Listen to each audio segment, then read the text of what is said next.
Blog Talk Radio. Well, here we go, ladies and gentlemen. It's a great day. My oldest granddaughter turned 18. She's got a whole life ahead of her. Happy birthday, Angelina. This is the True North podcast, hosted by a brother, a mentor, and a friend to me as well, Billy North in Seattle. Yours truly, Mark Mancini, kind of playing co-host, producing out here in Los Angeles, where it kind of feels like Philadelphia weather today. 347-205-9631.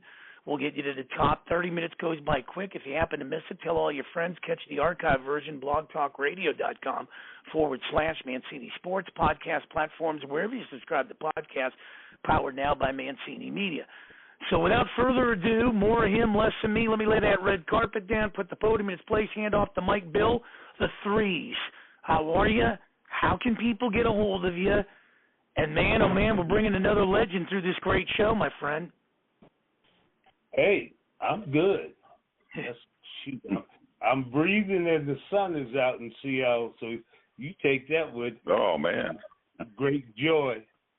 You can reach me at Bill Norte, 15, BILLNORTE, 15 @gmail.com. And my guest here is Darrell Evans, and we were teammates back in the day, and one of my favorite teammates, and just a wonderful person and a good man. And I'm just so glad to have you on the show again, Darrell. Well, thanks, Billy. Yeah, great to hear from you. You know, we got all our buddies, man, keeping in touch with everybody. And you know, every time I watch on TV now, and I look and I go, man, the teams we played on, they're supposed to be bigger, stronger, and faster. The teams we played on, anyway, we couldn't win. I mean, we had to beat the Big Red Machine and the Dodgers, and stuff like that, and facing those pitchers we faced. So anyway, it's always great to go back and enjoy. And man, watching you, so it was fun sitting there watching you stealing all those bases when they knew you were going. How'd you do that, man? Hey, the mentality of a base stealer.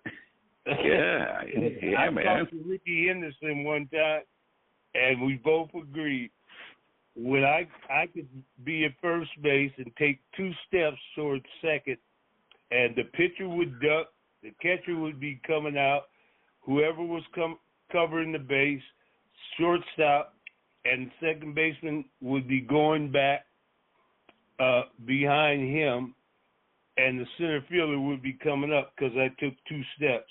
And the bad part about it was all they were doing, and they couldn't stop me anyway. Yeah. Wow.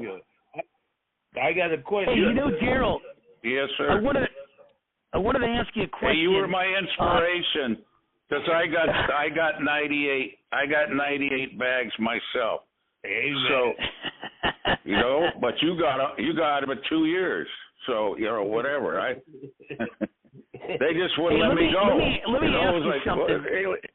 Come on, man. I believe everybody should run, even if they get thrown out. Of course, man. The next time, if you fake that way, there they go to moving, thinking you're going to steal. And that's what we wanted, them fielders to be moving around. You getting fastballs. Yeah, you're getting fastballs from the guys hitting behind you.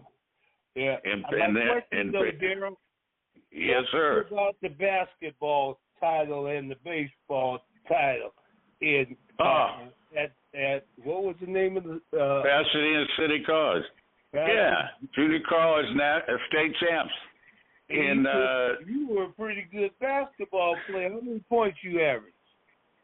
Well, let's see. My freshman year, I averaged about 15, but I was playing forward. Can you believe I was playing forward at college? And getting some rebounds and all that stuff. And then the next year, Jerry Tarkanian came, and he won 4 state championships at Riverside City College, and everybody knows his reputation. But he brought in all those guys that nobody else kind of wanted, I guess. And they were, and we beat up everybody. And I was, I wasn't even sure that he was going to let me come out for the team because the reputation he had. And he brought in John Trapp, played for the Lakers, and John and George Trapp, brothers, and from New York, and Mr. Basketball Willie Betts from Michigan, and then the Sam Robinson played the ABA, and a couple other guys that were, they were like the top players in the country. But back then they would kind of, with a transfer, and so they all wanted to play for him because you know what, we played, we pressed everybody. All those guys are all big scorers. So when I was a sophomore that next year, I had to be the point guard. And it was like, man, I had to keep up with all those guys. And, it was a big, big, big, big plus for me, Bill, because I was in such great shape. You know what I'm saying? Quickness. It helped me with my quickness, with everything. I had to keep up with these guys that were taller and faster than me. But, he trusted me because, hey, I'd give up the ball. And you know what? When you give up the ball, those guys that want to score, they're gonna get open. Oh, and but we pressed, we pressed just like at a UNLV the whole game. And it was like, man, we just wore people out. We always knew in the middle of the second half it was done. If we were close, they'd fold. And so, he was such a great motivator. And, everybody, he was a little guy, man, but, he was chewing on that towel and stuff, man. Yeah, but he was such a great motivator, and we knew that he had won before, so it was great to play for him. My freshman year, I actually played against the Lou Alcindor, Kareem, and the UCLA freshman team that was the best team in the country.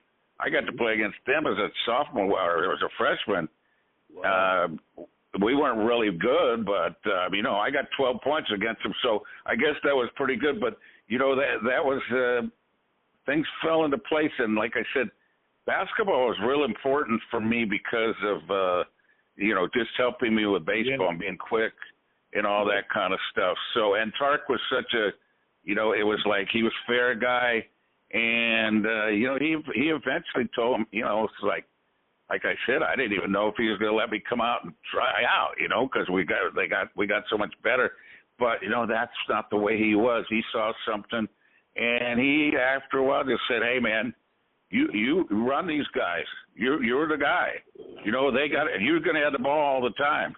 So I didn't think I was that great to handle the ball, but I got by all right, so. And at the same time we won. There was one thing you said. You said point guard. Yeah, and that right. They were not point guards. I played in college at Central Washington, and they weren't point guards then. They were called playmakers. Yeah, exactly. Well, and growing up in Southern California, man, I had, the Lakers were, UCLA was great. There was a bunch of great teams, man, and a bunch of great players, and I always gravitated because I was 6'2", 6'3", whatever. So I was, I couldn't play. I wasn't playing those other big guys. I hold my own, but man, taking care of the ball. And, I worked on my, getting, it helped me too by anticipating, like you said, the playmaker. They understood after a while that, hey, man, if I get open, if I just barely get open, I'm getting the ball. And that, I think that made, baseball too, where you're understanding what's going to happen. You're hoping when that guy lets go of the ball, he's going to throw it where you want him to. And you be patient. So basketball was, that was part of the basketball and just confidence and, and then I went on that year we won the state in baseball too. And so, we had 7 guys sign off the baseball team, and the baseball coach was fantastic too. Great technician, a guy that was worked on the fundamentals and all that kind of stuff. So it was a special time, and it was, timing had a lot to do with that, to be around those people and how much that really paid off in the future. No question.